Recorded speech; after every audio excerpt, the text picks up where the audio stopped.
Hello, everyone. I want to welcome everyone watching on Zoom and everyone who called in. Thanks for joining us tonight.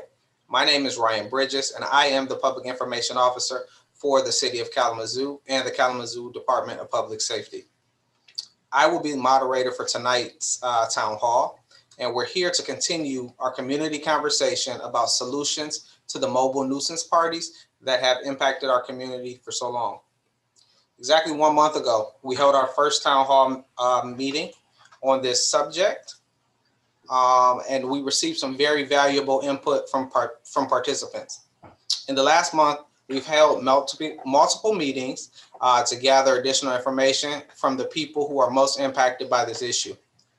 We want you to know that the ideas, thoughts, and suggestions we receive are greatly appreciated and have been incorporated into the draft plan that you will hear later. Please keep in mind that this plan is a draft and will continue to evolve and be adjusted as time goes on. Today's town hall is broken into two parts. First, you will hear from officials from the City of Kalamazoo and KDPS who will give short presentations about the topic at hand. Then we will transition into the listening portion of the evening, where you will be allowed to share your thoughts and opinions on our draft plan or share other ideas you may have. Please keep all comments related to mobile nuisance parties. I want to be clear, our panelists will not be responding directly to your comments or ideas that may be presented today. However, we are keeping track of the ideas, thoughts, and suggestions shared, and they will be considered as we meet about this issue in the future and make adjustments to the plan. Before we hear from our first speaker, I want to take a moment to introduce the panelists joining us. Joining us this evening, we have Latanya Turner, Community Collaborator for KDPS, James Baker, Director of the Kalamazoo Department of Public Services. We have Dave Boyson, Deputy Chief of Kalamazoo Department of Public Safety, and we have Rich Cherry, Deputy City Attorney for the City of Kalamazoo. I'd also like to take a moment to recognize City Manager Jim Ritzema, all the members of the City Commission, and Chief Vernon Coakley, as well as Mayor David Anderson, who are all logged on and watching via Zoom. Now we will hear from our first speaker, Latanya Turner, Community Collaborator for KDPS, who will highlight some of the input and suggestions we have received from community members since our first town hall last month. Ms. Turner, the floor is yours. Thank you so much, Ryan. Thank you for joining us as we continue this important conversation this evening. My name is Latanya Turner, and I am the Community Collaborator for KDPS. In this role, my goal is to be a bridge between KDPS and the community. So if you haven't met me yet, I look forward to meeting you as soon as we can to build on the relationship between you, your neighborhood, and our organization, KDPS. We all have the same goal, and that is creating a Kalamazoo that is safer, and in the case of tonight's town hall, impacted less by the mobile nuisance parties that have been troubling pockets of our city for far too long. And at KDPS, we believe the best way to go about doing this is to make it working collaboratively with the people who continue to be impacted. That's why we have been intentional about taking steps to ensure residents play an integral part in developing this plan. This is our second town hall style meeting on this topic this year, and we even formed a subcommittee that has brought in several community members to help develop the draft plan. And it's the operational plan that Deputy Chief Boyson will share about later on in this meeting tonight. But before we go into the plan, I want to take a moment to share some of the ideas that have been introduced by the community members in the past meetings. Some of those ideas include improving lighting in impacted areas, trimming trees that are blocking the street lights and making it hard to see at night, increasing communication between residents and KDPS when they see signs that a party is beginning to form. Targeting and towing vehicles that are repeated participants in the mobile nuisance parties, and then holding regular follow-up meetings with KDPS and community groups to assess progress and make changes to the action plan. Above all, I want to remind everyone that we are all in this together, and we must work together to find a solution for this problem in our community. I want to let everyone know on this call tonight that we are holding another focus group with our subcommittee on this Wednesday, March 24th. And that information as to how to join will be sent to the subcommittee members, okay, to discuss additional plans moving forward. So we thank you so much again for tuning in today, and I look forward to working with you and to address this issue in our community. So our next speaker is Director James Baker. The floor is yours. Thank you. Thank you, Latana, and thank you, Ryan Bridges. I'd like to thank members of city staff and elected officials that are here tonight. So I'd like to talk about some of those improvements that we talked about making. And I've got a lot of focus on speed bumps, and I also want to talk about street lighting. As we talked about before, ideal streets for speed bumps are those that do not have a high volume of cars, trucks, or buses under normal traffic condition, and that there's spacing of driveways that would allow for installation. We're also looking at pavement condition so that the pavement is in good enough condition that the installation of the speed bump itself is not going to cause further damage to the street. I also mentioned before that it's ideal for us to complete speed bump installations when we're already out there completing scheduled paving. Now, before we do any speed bump installations, once they're identified, we'd really like to reach out to folks at the citizen level on that street, residents and homeowners that are living on that individual street where we're going to be placing the speed bump. We're looking for input and responses that will help us when we place that speed bump. Speed bumps do impact on-street parking, so we want to understand what that impact will look like, or what those impacts will look like to the individual resident level. So we'll do this by placing a door hanger out that can be utilized to communicate back to us. There'll be a phone number on that postcard. There'll be an email address, or you could tear off the bottom and you could submit that back via U.S. mail. It'll be a prepaid postcard. So the streets that we're looking at speed bump installations for 2021 include Williams, Elizabeth, Ada, Clay, Norway, Lulu from Cobb to Westnedge, Bosker, Woodward from Kalamazoo to North, and Woodward from Patterson to Dunkley, and Cobb north of Patterson. Like I said before, the speed bump installations are going to be a work in progress. We're going to continue to work on that.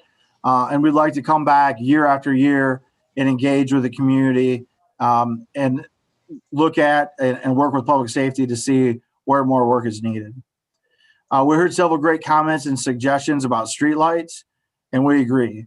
Streetlight placement as it sits today in the local street network is essentially the original placement dating back over 75 years ago. In 2017, we upgraded the lighting on Florence, Lawrence, Ada, Woodbury, and Burrell to Simpson, given our new standards. These are modern standards that are in accordance with traffic engineering standards that we have today. We've been working with Consumers Energy on an LED program where we're switching out those old lights, which are high pressure sodium vapor, and we're switching those over to LED through attrition. The work can be very involved as we talk about installing new lights like we did in the Ada corridor, but we'd like to look at that. We'd like to look at a couple block area and potentially a major street corridor. The timeline for this work is about 2 years. For example, if we were to do something like Patterson, Douglas to Edwards, or West Engine Park, from the time the engineering begins through all the approvals and then final construction is about a 2-year iteration. We'd like to work with a focus group and identify location or locations that we could start the engineering and then have something out by 2023. I would also like to remind everybody that if you see an existing street light that is burnt out or not working, you can report that by calling 311 and providing the street that it's on and nearest address or intersection. I also want to note that at this time, we are not accepting requests for single street lights.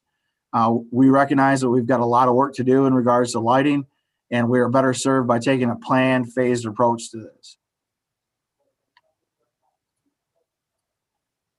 And that concludes my updates. I'll turn it back over to you, Ryan. Thank you. Thanks, Director Baker. Now we will hear from Deputy Chief Dave Boyson, who will share some data gathered about mobile nuisance party participants in 2020 and highlight our working operational plan for 2021. Deputy Chief. Thanks, Ryan. And just again, would like to thank everybody for taking time out of their evening to participate. This means a lot to us, your willingness to participate in this, and I thank you for that. Again, we've received a lot of valuable input from our focus groups and our town halls that will hopefully help us put a better plan together this year. Ryan, I don't know if you can share your screen there to go over some data. Yep, just, 1 second.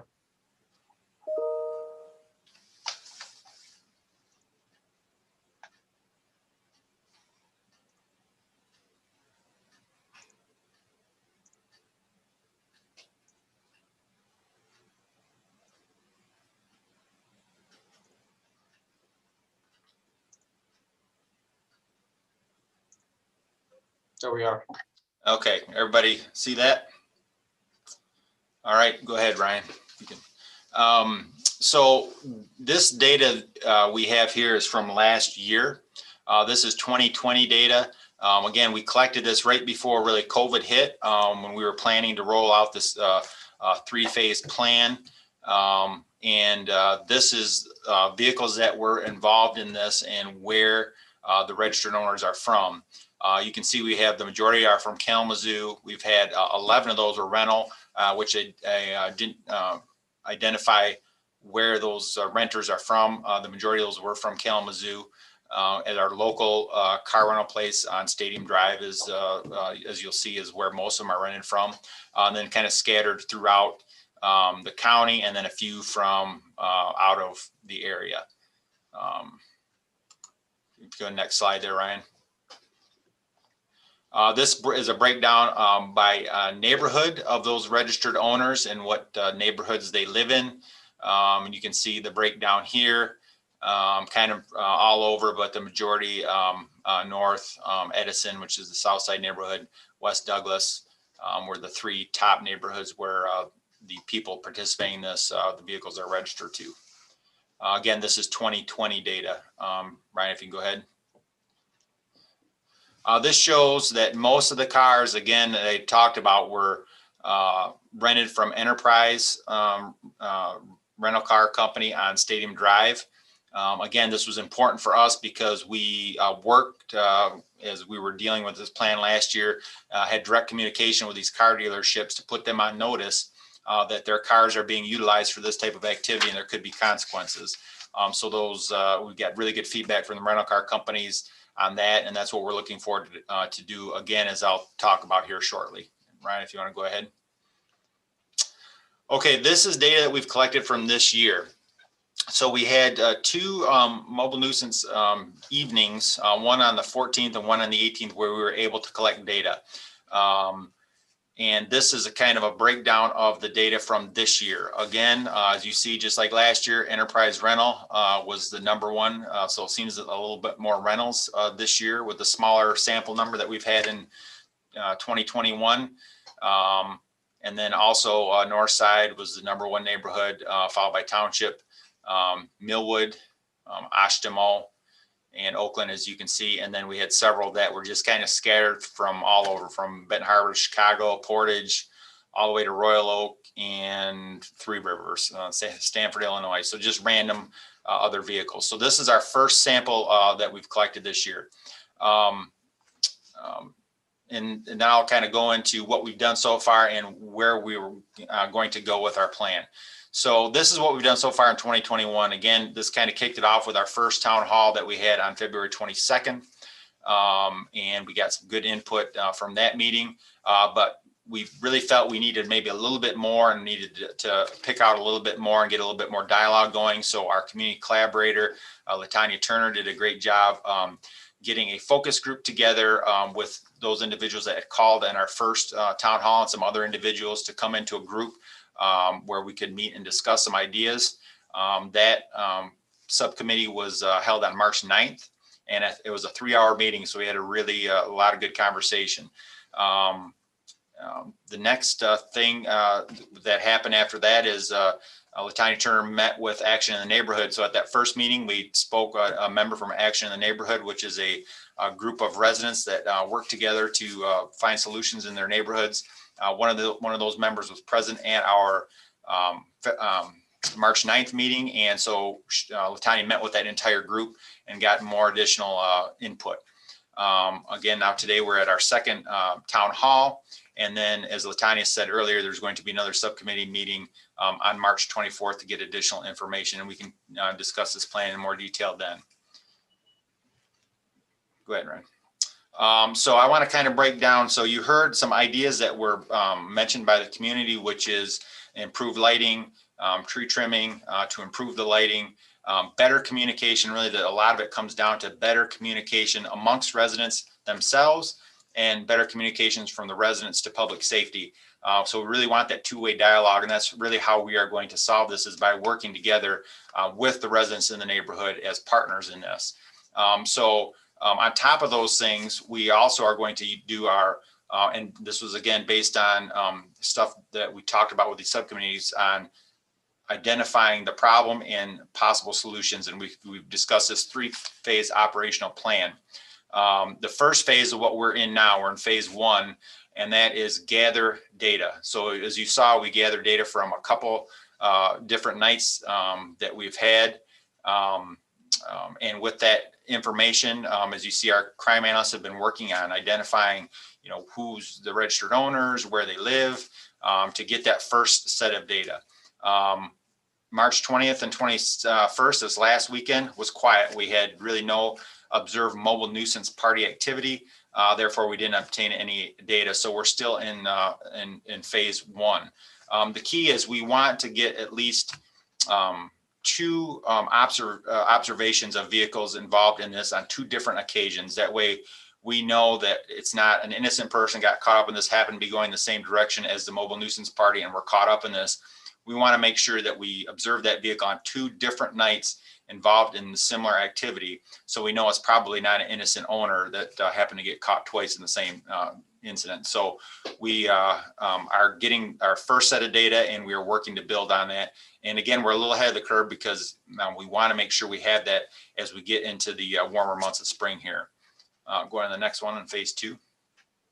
So phase 1 is data collection. We're still in that phase. And then once we get a good data set and identify those vehicles involved, we'll go into phase 2, which is the warning letters and public education. We really want to communicate. We don't want to catch anyone by surprise by this. We want to communicate with those involved on what the ordinance is, what the consequences are for that behavior. So hopefully they make better decisions and choose not to participate, or if they know someone, maybe a loved one, is using their car or family member, they can encourage them not to do so. So again, the registered owners that have been engaged on at least 2 separate occasions will receive these warning letters in person or via certified mail. Now, is what we do is we sign a community policing officer to do those in person if we can. If we can't track someone down, we will go the certified mail route, but we really like to do those in person and hand them that letter, and so we can discuss it with them and let them know about the ordinance. And we have a brochure that we have 1,000 of these brochures. They're a trifold brochure that explains the ordinance, and they will get these with the letter, so they're fully aware of the ordinance and the consequences. And we got really good feedback by doing that. Again, as I said in the last meeting, we handed out over 120 of those letters last year, and before we got derailed with COVID. So from that data list that we get, we will develop a hot list. These are vehicles that we know have been involved in at least 2 incidents that have been spoken to with the registered owners have been spoken to, and they received their letter and their brochure and been talked to about it. So those will be flagged in our system. So that way, if our officers see those vehicles engaging in mobile nuisance parties, they will be able to take enforcement action. And then we'll talk about that in a second.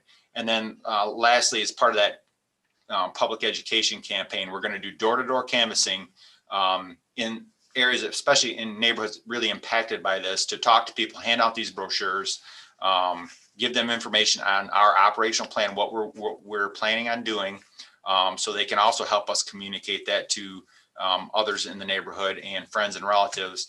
And then we'll also work with social media, TV, and radio to get this message out as well.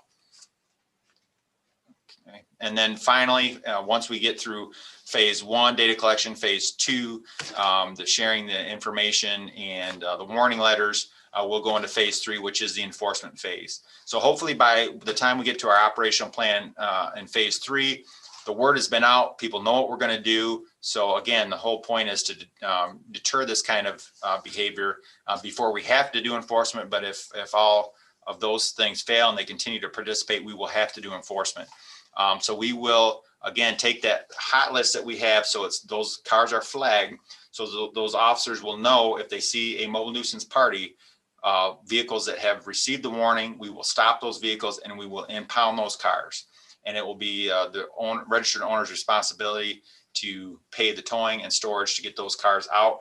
But and then we'll also cite the drivers for violation of the mobile nuisance party ordinance, which is the misdemeanor, and the assistant or the deputy city attorney will talk about the laws here in a second. But again, we really think that we've dealt in the past with trying to deal with arrests and individuals. We really think that the more targeted enforcement on the vehicles and really have an impact on people, people don't want their cars towed, and maybe that will change the behavior. So that is where we come into our phase 3, which is really targeting on those cars. And by the time that we stop those vehicles, again, they've been involved in at least 2 prior occasions and received a warning letter, been spoken to, and they choose to continue to participate. So we will impound those cars. Okay, you can stop the screen share. So that's kind of just an overview, a broad overview of the plan. Obviously, we will continue to work on that as we go forward and see, again, engage our success with it and make changes as we go. But I really think that the answer to this is really working with the community and targeting those vehicles that continue to participate in this. Ryan, I'll turn it over to you again. Thanks so much, Deputy Chief. We will now hear from our final speaker, Deputy City Attorney Richard Cherry, who will discuss the mobile nuisance party ordinance in detail. Mr. Cherry, the floor is yours. Thank you, Ryan. Just wanted to say good evening to all the folks that are listening tonight. Again, my name is Deputy City Attorney Richard Cherry. Been with the city for 8 years, and just want to discuss the mobile nuisance party ordinance. This ordinance was introduced to the City Commission back in 2019, so it's not a new ordinance, but it is something that we have used for at least this year and most of last year.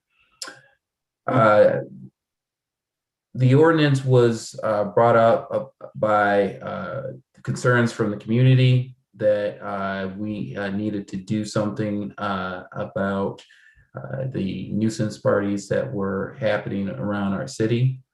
So our office came up with this ordinance that we adapted from other communities such as Big Rapids and Mount Pleasant that have a large college community. What we decided to do was adapt it to our unique situation, which is the mobile parties. Now, I just want to state that our office's goal in prosecuting these matters is not to saddle folks with misdemeanors.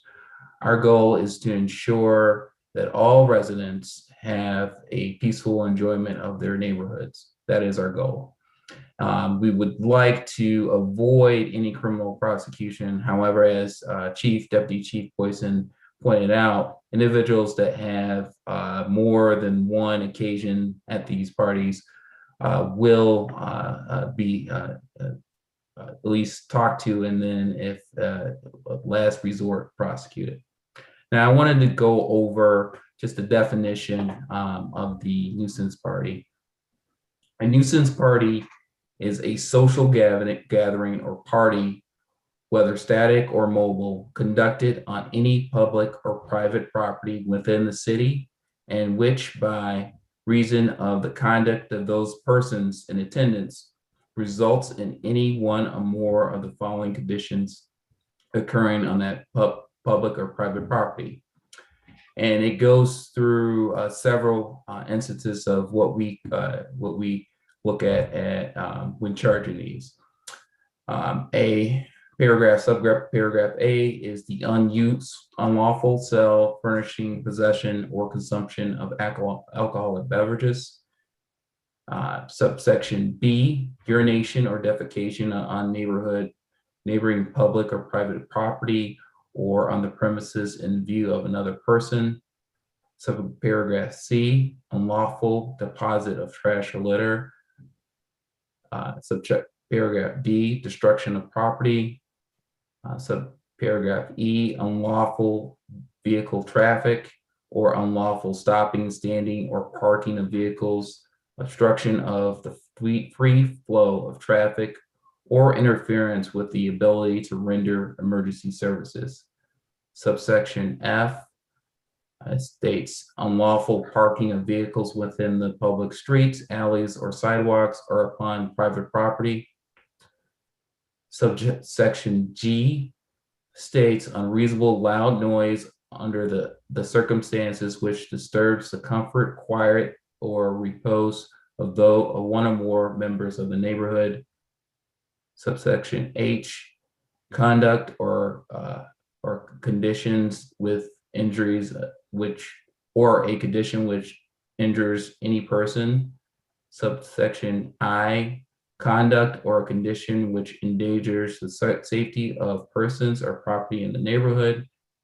Subsection J, conduct or a condition which results in the indecent exposure of a person or the disability of graphic sexual behavior, whether real or simulated, to a member of the public not attending the social gathering or party. And finally, subsection K, unlawful sale, furnishing, manufacture, use, possession, or of a controlled substance as defined by federal or state law. Now, again, these are things that these officers are looking for when they're looking to charge these. And what we as prosecutors will do once they are submitted to our office, we will review them and determine whether or not that we need to charge those offenses. The offense is either hosting a nuisance party or being present at a nuisance party.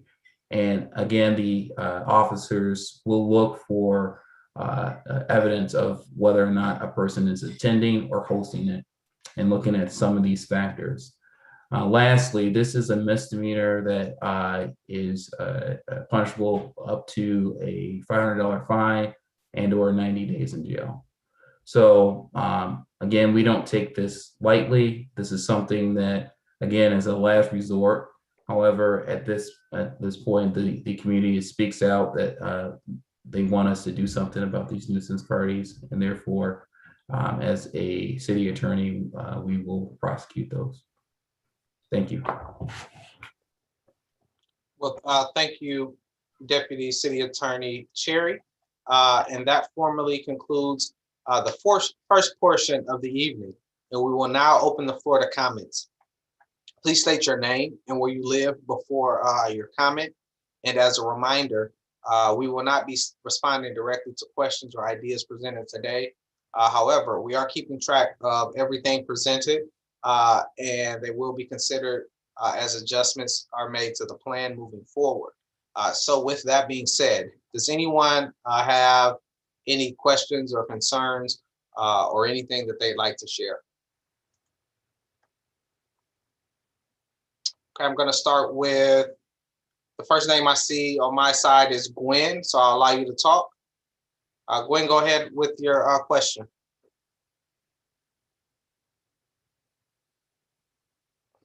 Gwen, I believe you're still muted. Yep, there you go.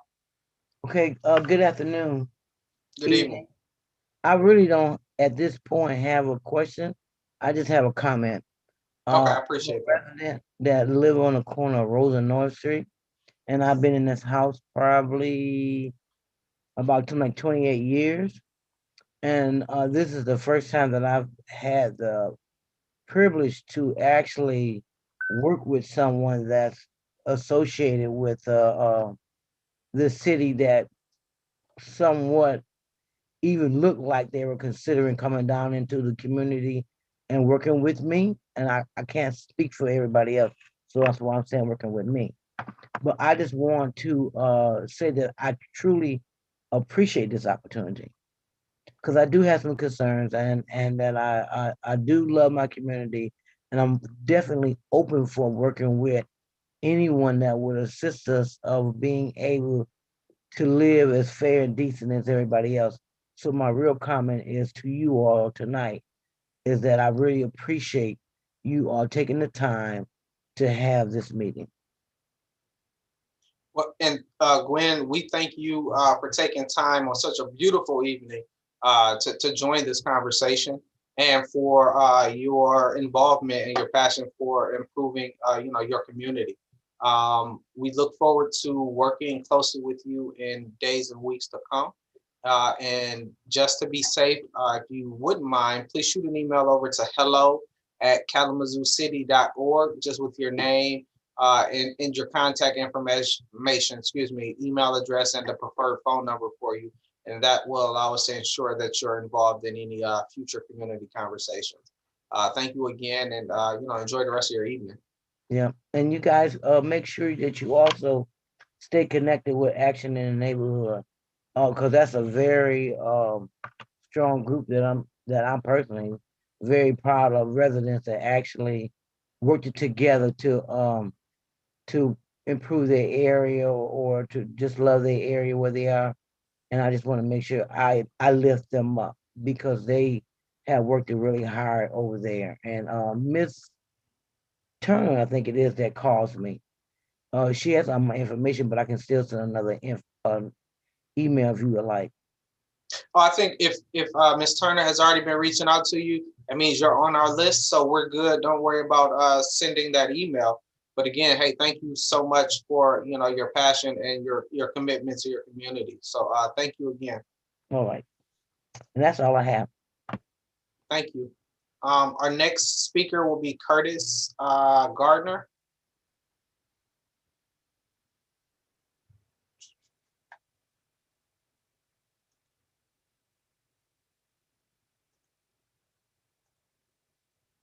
Curtis, it looks like you're still muted. Oh, along with Gwen, I do appreciate you guys. My question is, have you thought about putting points on licenses, or instead of it being a misdemeanor, start them off with points on their license? And when I've called before, will there be another number you can call instead of calling 911? Because it seems like they get annoyed, which is understandable, because you'll call 2 or 3 times, because sometimes the police wouldn't show up real soon. So I was wondering, will you have a different number when you see this starting to happen, instead of calling 911? So those are a couple of my questions. And on the rental cars, do you get their names when they rent the cars? Yes, Okay. yes. And I do appreciate everything you guys are doing to try to help, because it can be resolved. And I just want to say I thank you for it. And you have my email address. I'm on the Kalamazoo Public Citizens Review Board. And, Okay. and you got my email address, and you can just hit me when you get ready, because I'm all for it. Well, hey, thank you for your vote of confidence in the work that we're doing, Mr. Gardner. We will be in contact with you at a later date. Thanks for your comment about your idea about assessing points to folks' licenses. And then for your last question, I think we can actually address that one directly in terms of the number to call. Deputy Chief Boyson, do you want to take that one? Yep, if you call, if you got large crowds, just call 911. It'll all go to the center, and that'll be the quickest way to get that out there. We'd like to know as quickly as possible when these crowds are forming. And then also, I mean, and like you said, I mean, it will be dispatched on the basis of, hopefully there's not a lot of other major things going on, but we will definitely send officers to those calls as quickly as we possibly can to try to alleviate that before the crowds get too large. Okay, thank you. Thank you again, sir, and thank you, Deputy Chief. And really quickly, I just do want to say that if you have a question or concern, maybe it comes a little bit later, I encourage you to jot down this email address. It's hello@kalamazoocity.org.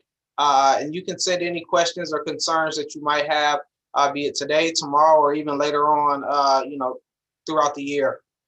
We greatly appreciate, all feedback that we receive. And we strongly encourage anyone who has a thought, no matter how large or small, to shoot that over to us so it can be considered for incorporation into this draft plan. Do we have any other questions or concerns?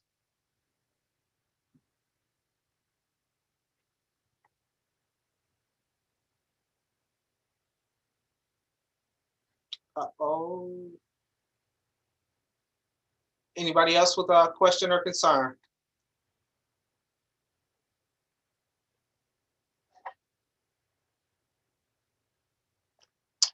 Hearing nothing, I think that will officially conclude our event for this evening. Again, I'll make one more ask. Does anyone have questions or concerns they want to share with the group? If not, always feel encouraged to shoot an email over to hello@kalamazoocity.org. Hearing no more questions or concerns, thank you all for taking time out of your evening to join us today.